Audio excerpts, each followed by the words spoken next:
Kayla, this is Cinnamon, Peaches, and Sage, and today I'm going to be looking at the character of Kieran and how the game sets him up as a villain. We're going to be looking at how the foreshadowing for his villainous turn started at the very beginning of the DLC. First of all, Kieran consistently distances himself from other characters. He physically distances himself multiple times when he says that he is going to go after the player character rather than traveling with them. He also physically distances himself when he runs away from situations. Carmine even says that this is something that Kieran consistently does when he is in an uncomfortable situation. Kieran also emotionally distances himself from other people by refusing to clearly talk about his feelings. Kieran doesn't really voice his thoughts or feelings or wants or desires or anything out loud to other characters so that they can understand what's going on in his head. Instead, he assumes that other people will be able to pick up on what he's thinking and feeling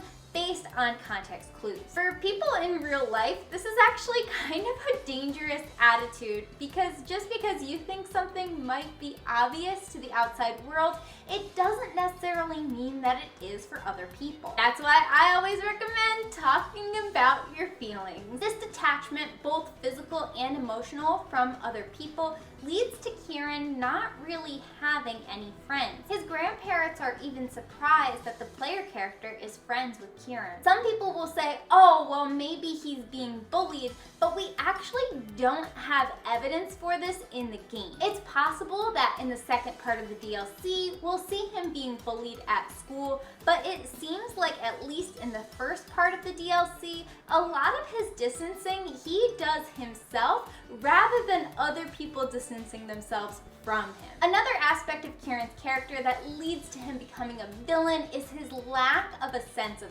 self. The game does such a good job of throwing in these little hints to show that he hasn't quite figured out who he individually wants to be. For example, his Pokeball throwing style matches exactly with his sister's Pokeball throwing style until the very last battle with Kieran, where he no longer puts the opening of the Pokeball to his face. He instead points it to the side like he's detaching himself from his Pokemon in addition to like himself, and it's just like, whoa. Also, unlike Carmine and the player character who each pose uniquely, Kieran consistently copies the player character's pose but in a lesser way until the final picture, which is super creepy because subconsciously I think we were aware of this pattern of him kind of shyly copying the player's pose, but now he is posing in a totally different way. Another indication of his sense of self has to do with the masks the characters wear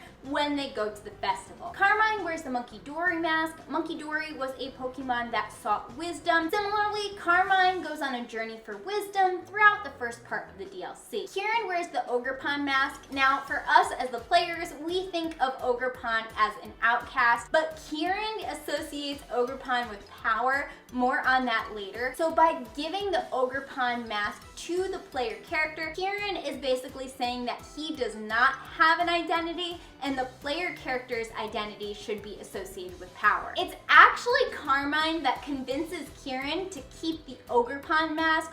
Hopefully this is foreshadowing to her being able to turn him around in the second part of the DLC by convincing him that he can be his own person. Final indication that Kieran does not have a good sense of self is that he consistently asks the question of why he can't be like the player character. If he had a strong sense of self, he wouldn't want to be like the player character, he would want to be like himself. Third aspect of Kieran's character that leads to his villainous downfall is his general sense of negativity. Kieran's catchphrase is basically, aw man. He says it multiple times throughout the DLC. This is obviously an expression of disappointment. Kieran also frequently asks why things can't be a different way. Why can't he be the person who wins, like the player character? Kieran Kieran has a lot of frustration that what he wants for himself isn't exactly matching up to his reality. Kieran also has a lot of negative assumptions about other people's intentions. Basically, if there's a possibility that people might be in the wrong and he might be in the right, he takes that path every time. He tends to assume other people have selfish reasons for the different actions that they're taking. Why does he make this assumption?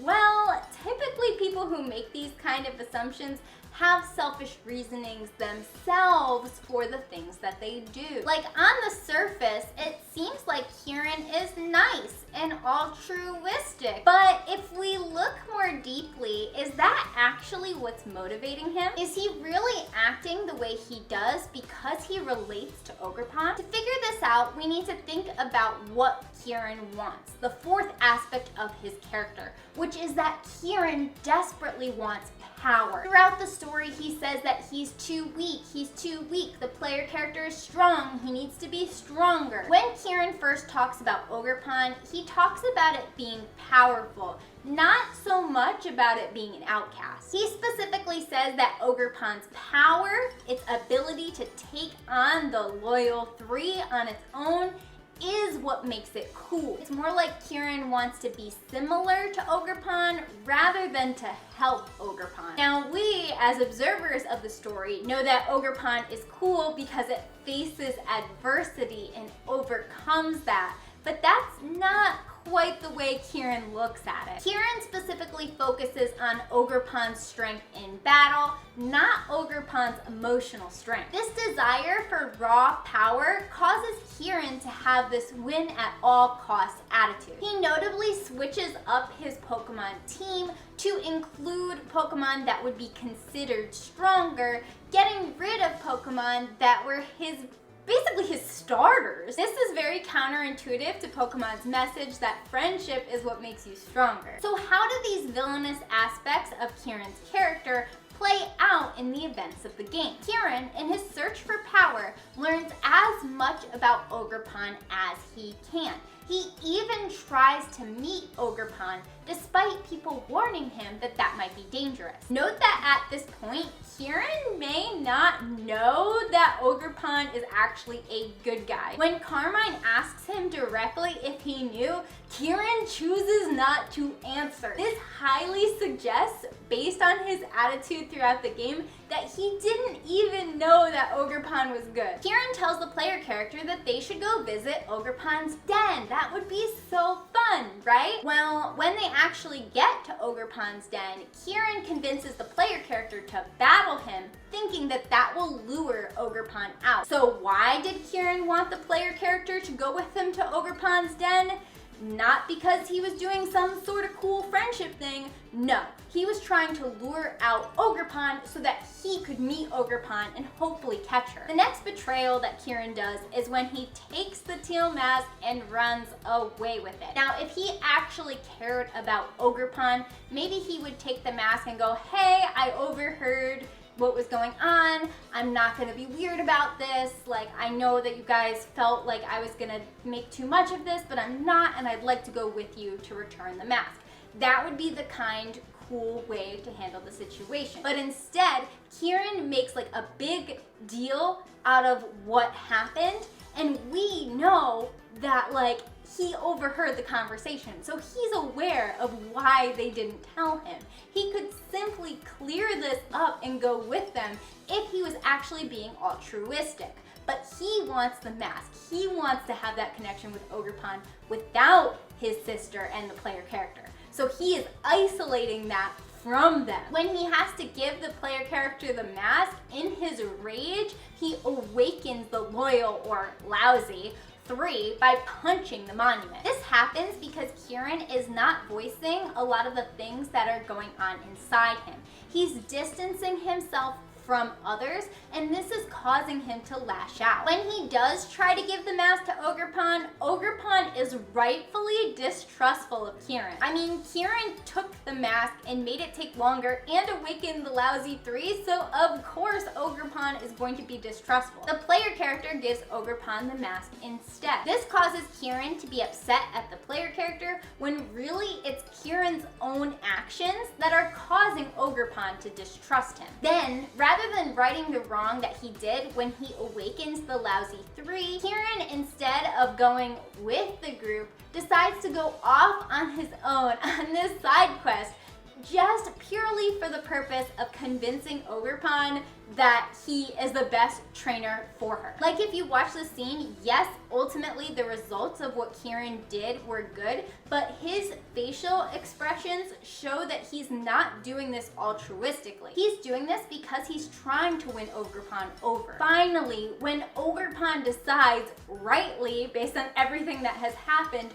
to choose the player character over Kieran, Kieran gets upset and refuses to accept Ogerpon's choice. So Kieran basically takes away Ogerpon's agency. He does not care what this Pokemon wants, and instead only cares about his own selfish desire for power. I know some people might be saying in the comments, wow, you really hate Kieran, huh? No, I don't. I actually think he is a fascinating character, and that's why I was so excited to make this video. I think he's a character that you have to really pay attention to because his villainy is very subtle. I feel like a lot of people are missing these undertones and nuances to his character, so I wanted to lay them all out here for everyone to see so that we can have a conversation about it. I'm super curious what's gonna happen to his character in the next part of the DLC. If you have any ideas about what Kieran's gonna do in the next part,